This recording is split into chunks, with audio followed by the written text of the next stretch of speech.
It's like, you're 800. Yay, way back. We are talking early medieval Europe. Cold mornings, muddy roads, and king with giant beards. There's this little village, all foggy and white, and right in the middle of it stands this kid, just 8 years old, barely tall enough to lift a hammer. And man, he's scared. What's in his mind?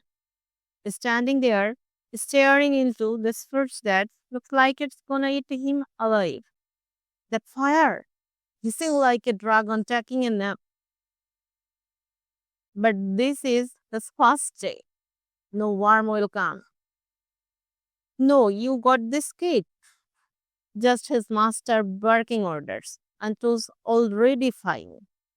And just like that, he steps inside. Boom. He's in the game. Now, being an apprentice back then, it was brutal. We are talking long days. No breaks, burns on your arms, and lungs full of smoke. The kid was basically the shop's gopher, hauling coil, working the blows, sweeping suit, with hand that looked like he just wrestled a porcupine. And the noise, insane. Metal is screaming under the hammer, sparks flying like fireworks. He got burned, bruised, probably cried a little at right. If he even had the energy, but he stuck it out. Every night he'd fall asleep by the fire. Too big to dream. But that fire, man, it was talking to him. It said, keep going. Time passed. He got taller, tougher. The hammer that once felt like a clank of a stone now felt like an extension of his arm. Then one winter morning, no big announcement or ceremony. His master just hands him a red hot piece of iron, doesn't say word. So he steps up, takes the hammer and boom, he hits it again and again. And the sound in the like a heartbeat. And in that moment, it clicked. He wasn't just some scared anymore. He was a Smith in the making. By the time he hit 20, the dude was a journeyman. That meant no more stinking around in one spot. He packed up and hit the road, traveling all across the empire. Little farm towns, big markets, learning new tricks at every fort he hit.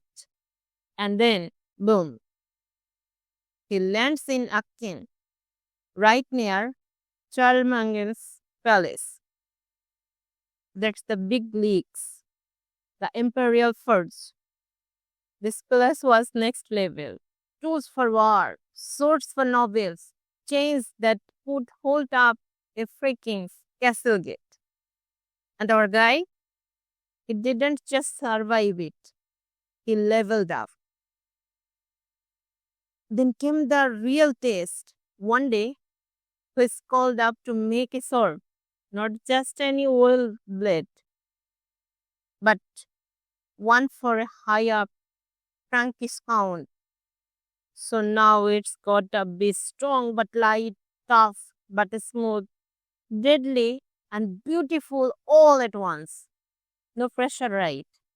He spends days hammering, holding, hitting, and quenching that thing in oil. Then came the sharpening, slow, careful, almost meditative. When it was done, he handed it off.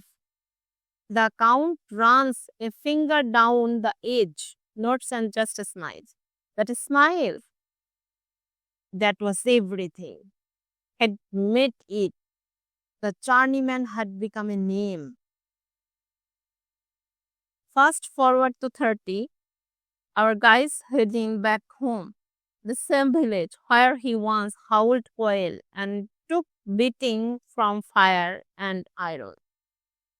But this time, he's not semi-scared kid. He's a master. First thing he does, builds his own forge stone by stone, no shortcuts. Smoke starts curling out the chimney again. People show up. Fast apprentice rolls in, and just like that, the forge becomes more than a shop. It's the heartbeat of the whole town. He's cranking out tools for farmers, nails for builders, even armor for knights.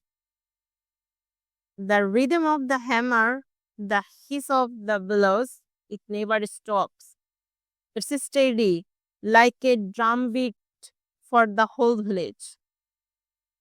Somewhere in there, he meets a weaver's daughter. They fall in love, get married, raise two kids beside the fire, and at night, he's telling his stories about his travels, the time he worked in the emperor's forge, and how metals got memory, how it remembers the hands that shape it. His shop's full of young guys now.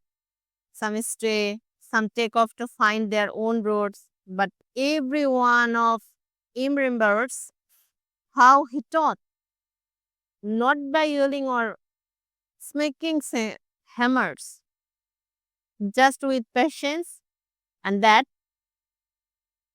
sticks. Eventually, he's got gray in his beard, a little hints in his swing, but he still shows up. He still watches the fire, watches the new swing a hammer for the first time, and yeah, soppy. But the oldest man, he just smiles, because he knows it's the start of something. He doesn't need to talk much anymore. A nod, a look, a quiet hum, that's enough. The fire doesn't need to roar now. It just needs to be kept alive.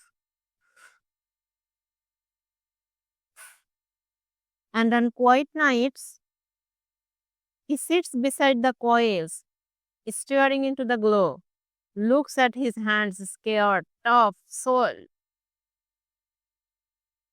He remembers that scares little kid, that's, that fast burn, that first sword, and he knows he didn't just shape iron.